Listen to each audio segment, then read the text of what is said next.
小男孩第一次独自去上学，不料却是一去不返。几天后，他的尸体在工地被找到，法医发现尼克身上还有很多烟头烫伤，手背、大腿、生殖器上都有，明显生前遭受了非人折磨，并且衣服上全是尿液。他吓坏了，而最终男孩是被勒死的，用的是他自己的围巾。到底是谁这么残忍？警察下定决心一定要严惩凶手。随后他们就来到了学校调查，可老师表示尼克是个好孩子，朋友也不多。邻居女生则称最后一次见他是那天早上，放学后也没跟尼克一起乘地铁，而是我俩打车回的家。男生那天则是被留校了，放学后根本没见到人。接着警察调取了尼克回家路线上的监控，发现他走进地铁站后就消失了，并且查了这个区域内的所有性犯罪者，也是毫无线索。不过这时小区里却在传言这事是一个叫马克的大男孩干的，于是警察捕风捉影，想找马克谈谈。不料他母亲却称儿子不在家，而且明显十分厌恶警察，随即就给了俩人闭门羹。不料就在他们准备先回派出所之际，恰巧遇到了一位遛狗的邻居，于是立即打探了起来。结果男人很了解马克一家，称他们不与人来往，因为马克有智力缺陷，可身体却很雄壮，母亲将他锁在地下室里，这可把警察搞懵了。刚才老太明明说儿子不在家，见状男人又透露，昨晚我看到他和一帮族人离开了。于是根据男人提供的线索，警察连夜追了过去，很快就找到了他们的聚集地。然而这里的人都是一脸冷漠，虽然警察表现了最大的友好，但他们没人透露马克的行踪。可就在这时，警察突然发现有人想逃跑，于是不管3七21，就立马追了上去。而这人果然是马克。随后在警察的威胁下，他立即缴械投降了。就这样，马克被警方逮捕了。可他否认伤害了尼克。至于逃跑的原因，是因为妈妈让离陌生人远点，而见马克确实智力堪忧，于是警察假装亲切，忽悠马克说出实情。但马克只承认那天见过尼克，却没说是上学前还是放学后。因此警察猜测尼克去了他家。不料一听这话，马克急忙辩解，妈妈说不能找人来玩，显然是变相承认有人去找他了。见状，警察赶紧安慰，忽悠他说出那天是谁去了。哪知马克竟称不能说，我做了坏事。而就在这时，律师及时赶到了，律师不让马克说话，显然他担心警察故意坑害马克。接着就质问你们有逮捕的合理原因吗？结果警察当然没有，于是就强行将马克带回家去了。对此警察也只能干瞪眼看着，什么也干不了。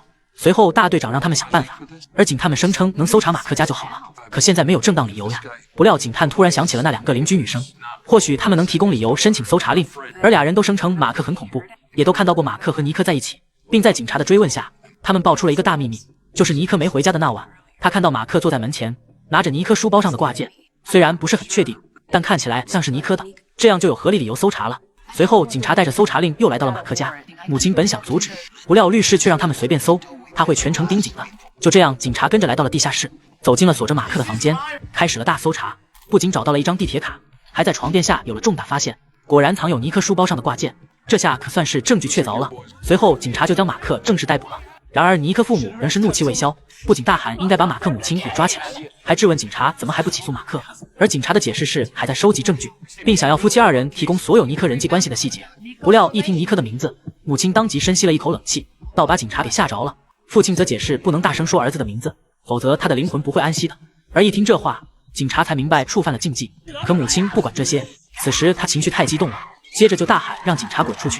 俩人没办法，只能灰溜溜离开了。结果凑巧在门口碰到了那2名邻居女生，于是好心提醒他们现在来的不是时候。而俩人则表示学校正在募捐，想来告诉父母一声。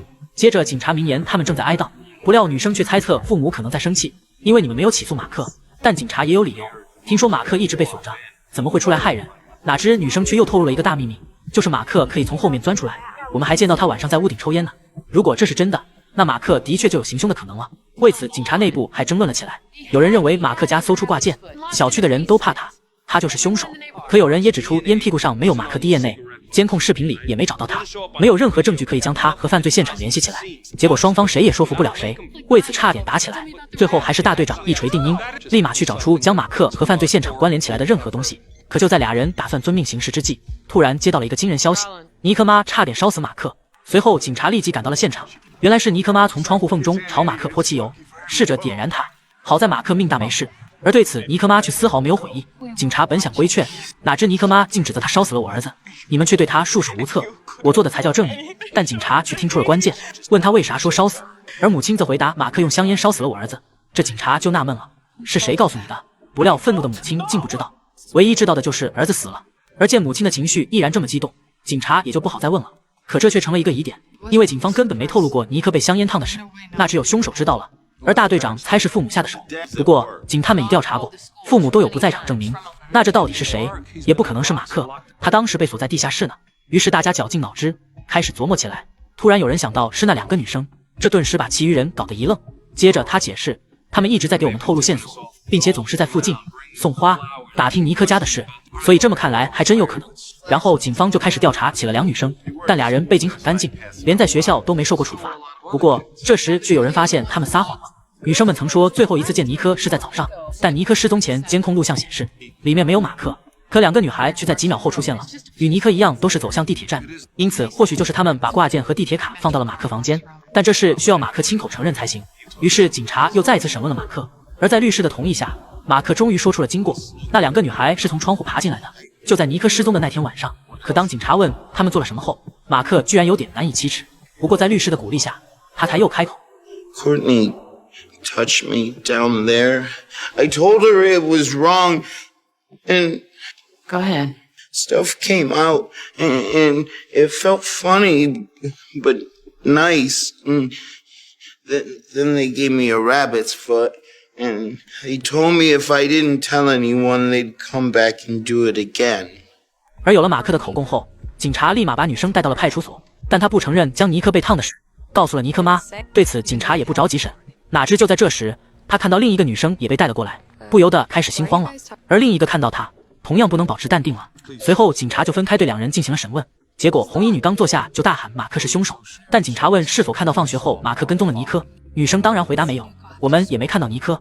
不料警察接着就直言你撒谎了，因为监控拍到了你俩在跟踪尼克。一听这话，女生顿时心慌了起来，开始回避这个问题，还反问不是马克干的吗？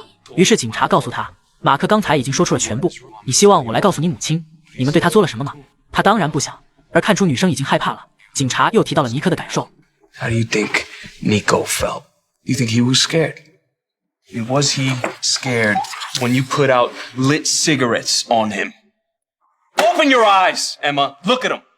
He was so scared he wet his pants. And what happened then? Did you laugh at him? Or did you burn him again? No, it was Courtney. God, we were just playing around. We pantsed him, but then Courtney, she wouldn't stop. She lit a cigarette And you didn't say no. I tried to. And I told her to quit it, that we should just go. But he was crying and he was gonna call his mom. So Courtney grabbed his scarf. And I was yelling, stop, stop. And she said he's just a dumb gypsy. I was gonna miss him. 原来这就是真相。随后警察把女生押了出去，并故意让另一个看到，而他顿时也明白好姐妹全招了，这下不用审，他也主动全招了，不过却丝毫没有悔意，自语只是想让尼克闭嘴而已。而当得知是马克先说的后，还责怪他告密，自称我还给了他一生中唯一的一次快乐，这可把旁边的父亲吓得不轻，立马就要带女儿走去找律师。不过女孩很有自知之明，坦言现在已经迟了。然后警察问了最后一个问题，就是为什么？不料女孩的回答竟是为什么不能，居然是人命如草芥，真是天生的坏种。